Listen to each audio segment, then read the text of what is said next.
ګرانو کتونکو، زه تاسو سره یوه کیسه شریکول غواړم چې د دې نوم دی تاجر او د هغه خر. نو راځئ چې دا کیسه شروع کړو. د پسرلي په ښکلي سحر باندې یو تاجر په خپل خر باندې مالګه بار کړه چې په هاریې کې حرص کړي. تاجر او د هغه خر یو ځای هاریې طرف ته روان وو. هغوی زیات لرې نه وتلي چې په لار کې یو خوړ راغی. د بده مرغه د بدقسمتۍ نه خر وښوید او خوړ ته وغورځید.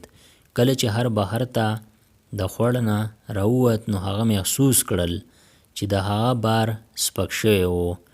د تاجر سره بله څه لاره نه وه نو هغه د مجبورۍ نه کور ته واپس شو. نو هغه دوباره په خپل خر باندې د مالګې بورۍ بار کړي. کله چې دوی دوباره هغې خوړ ته نږدې شو نو دا ځل خر ارادتاً خوړ ته وښوید. دغسې مالګه بیا ضایع شوه. اوس تاجر د خر په چالاکۍ باندې پوه شو.